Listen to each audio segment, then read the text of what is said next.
Bienvenidos a su programa Hablando Claro, porque hablando claro se entiende la gente. Con su servidor, el legislador Paul Elguezábal. El día de hoy nos encontramos al frente de las instalaciones de los bomberos de Cumaná, que están dispuestos para atender a prácticamente medio millón de habitantes, 400.000 habitantes, y que tiene una sede de alrededor de 50 años. Estamos aquí porque queremos hablar de los bomberos en crisis y que están siendo atacados. ¿Qué quiere decir esto? Vamos a explicar un poco el estatus actual de la situación de los bomberos y bueno, entraremos en profundidad y trataremos de proponer algunas ideas para la solución del problema, ¿no? Entonces, cuando vemos, por ejemplo, primero hay que saber que Cumaná cuenta con muchos bomberos que están bien preparados y sobre todo muy motivados al servicio público. Los bomberos algo así como el sacerdocio, como los enfermeros, los maestros, que es una profesión, más que una profesión, es una vocación de servicio. Y que bueno, lo hacen porque es el amor a lo que hacen y hay que siempre agradecérselo, igual que a los maestros, a los enfermeros, etc., ¿no? Hay que estarles siempre muy agradecidos, igual que a los policías, ¿no? Sin embargo, cuando hacemos una revisión de lo que es el parque automotor, los equipos, la maquinaria que necesitan para funcionar y prestar un buen servicio, nos damos cuenta que está en muy mal estado, que cuentan con muy pocas unidades. Aquí en el fondo vemos la única máquina bomba, o el único camión bomba que tiene la ciudad de Cumaná, ese que está ahí parado, y tienen algunas escasas motos y cuentan en este momento con una sola ambulancia en funcionamiento.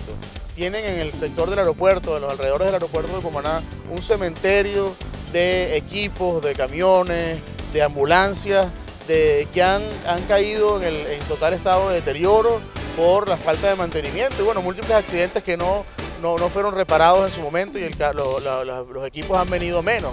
Entonces, ¿qué quiere decir esto? Que la ciudad está totalmente desguardada, sin protección alguna, porque la capacidad de los bomberos, de estos hombres valientes y preparados, está disminuida si no cuentan con los equipos. Entonces, además no cuentan con la suficiente equipación, es decir, no tienen todos los equipos, sí cuentan, pero no cuentan con todos los equipos necesarios de tanques de oxígeno, botas, etc. Cuentan con cierto material, insisto, para que no crean que estamos cayendo en amarillismo, pero no tienen el suficiente equipación necesaria para hacer la labor que necesitan para poder proteger a estos 400.000 habitantes que vivimos en la ciudad de Cumaná. Entonces, ¿qué quiere decir esto? Bueno, que si los bomberos no cuentan con la equipación y no tienen la maquinaria, los carros, los camiones bomba, las ambulancias para poder hacer su trabajo, entonces la ciudad, los habitantes, los cumaneses, estamos en riesgo, es decir, tenemos miles de vidas en riesgo.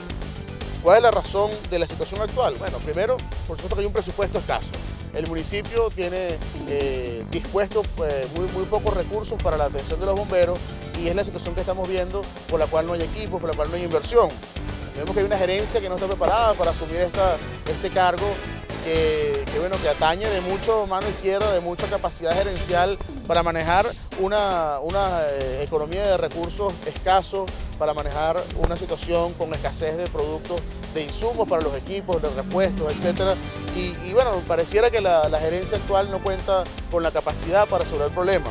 Asimismo vemos un desinterés gubernamental en cuanto a este tema, dado que pareciera que no hacen. Eso explicaría por qué no hacen la necesaria inversión. Cuando gastan muchos recursos en otras cosas, no gastan los necesarios recursos para atender a los ciudadanos protegidos con unos bomberos bien equipados y bien dotados. Además, y eso es una de las razones de este programa, es que creemos que hay desconocimiento de los ciudadanos de la realidad de los bomberos de Cumaná. Por eso hacemos este programa para que estén enterados de la situación. Entonces, en resumen, hay pocos equipos, poca dotación de los bomberos y dado el presupuesto escaso. Sin embargo, está el tema también laboral. Los bomberos están contando en este momento con un sueldo, diríamos, indigno. Los bomberos ganan un sueldo muy bajo en estos momentos que no les alcanza para tener una vida digna. Y nosotros queremos exigirle al gobierno municipal que logre aumentarle el sueldo a los bomberos para que puedan tener una vida digna como se merecen. Lo más grave de la situación es que estamos viviendo como nuestros bomberos que arriesgan su vida día a día están sufriendo una persecución política por pensar que merecen un mejor sueldo, por pensar distinto en algunos casos solamente por ser familia de opositores están siendo condenados y han sido expulsados de los bomberos. Tenemos dos casos, uno de ellos por razones políticas y el otro por luchar por sus reivindicaciones laborales. han sido botados de los bomberos como si sobraran los bomberos para servir a la ciudad. Además son bomberos con experiencia, uno de ellos tiene 24 años de servicio y el otro tiene una gran preparación y más de 10 años de servicio. Esta situación es grave y no solamente son ellos dos, sino que hay más de 25 bomberos amenazados en esta estación de bomberos por un comandante que era un compañero de bomberos más, que tiene más de 20 años de servicio y que hoy al convertirse en comandante con el nuevo alcalde o con el actual alcalde, se ha convertido en un perseguidor de la disidencia, de aquel que reclama, de aquel que exige un sueldo decente.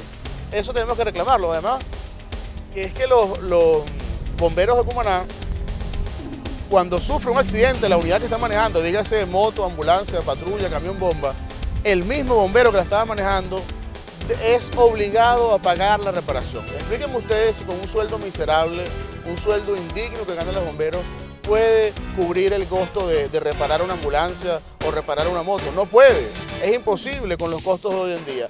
Adicionalmente, ¿cuál es el incentivo que se le hace al bombero? Si tú tienes que reparar tu bolsillo, la moto que vas a manejar o la ambulancia, cuando hay una emergencia no vas a ir con la velocidad que deberías ir para atender una emergencia, sino que vas a ir con exceso cuidado y eso pone en riesgo la vida de los venezolanos. Entonces, señor comandante, el hecho que usted no cuente con presupuesto para reparar las motos, ambulancias, camiones bomba, etcétera, no quiere decir que tenga que castigar a los bomberos que en su labor tienen accidentes de tránsito, como es lo normal que ocurre, que los bomberos que manejan ambulancias, etcétera, tengan accidentes de tránsito. Entonces eso hay que condenarlo, eso es parte de la mala gerencia que vemos en esta comandancia de bomberos y que le solicitamos al alcalde que ponga cartas en el asunto y que ponga botón a este comandante de la policía. Queremos dar algunas propuestas, ¿no? Primero, lo que es obvio, exigirle al alcalde, al gobernador, al presidente, que inviertan en más equipos y más dotación para los bomberos. Es necesario de manera urgente tener nuevos camiones bomba de última generación, tener muchas más ambulancias, tener camiones cisternas, tener equipos para poder trabajar los bomberos y poder hacer lo que tienen que hacer para salvar las vidas de los venezolanos, de los cumaneses que nos están viendo. Lo segundo es que deberíamos aprobar una legislación a nivel nacional que garantice que el bombero de menor rango, el recién graduado, el que está entrando al cuerpo de bomberos como el rango más bajo, pueda servir como bombero ganando al menos 2 sueldos mínimos. Eso deberíamos exigirlo. Es lo mínimo que pudiésemos exigir, ni siquiera es suficiente 2 sueldos mínimos, pero lo mínimo que deberíamos exigir para que estos hombres de azul, para que estos hombres valientes y preparados puedan arriesgar su vida por nosotros, lo mínimo que podemos darle es que garantizarles que tengan al menos 2 sueldos mínimos para que puedan llevar algo de comida a su casa. Proponemos que se revise la legislación en cuanto a lo que se dice, a la deducción de impuestos, para que los privados se les haga más fácil y más atractivo donar equipos a los bomberos. Yo le hago un llamado, que a pesar de que la legislación actual no es la más amigable, le hago un llamado al sector privado a que se junten varios y donen una ambulancia, se junten tal vez toda la Cámara de Comercio y donen un nuevo camión bomba, se junten tal vez alguna empresa pequeña y donen algunos equipos, de dotación de equipos para los funcionarios de bomberos, botas, etc. Es necesario que entre todos tengamos el aporte, y yo sé que el sector privado muchas veces lo ha hecho, pero bueno, en este momento de emergencia es necesario tener mucho más. Antes de continuar, yo quería recordar un tema que el día de hoy invitamos a múltiples funcionarios bomberiles a que nos acompañaran el día de hoy para que dieran su opinión y explicaran la situación exacta del caso. Muchos de ellos nos dieron toda la información, sin embargo no están aquí por la persecución política que les comentaba antes. No están aquí acompañándonos porque el comandante de los bomberos tiene una política del terror alrededor de aquel que piense distinto y que reclame por sus derechos. Por eso hoy lamentablemente no pudimos tener la compañía de un funcionario de los bomberos de Cumaná para que explicara su situación laboral y la situación en cómo están trabajando. Sin embargo, nos dieron toda la información que necesitamos, ¿no? Por último, quiero rescatar la información que dimos hace algunas semanas, que es sobre el guiso de los taxis.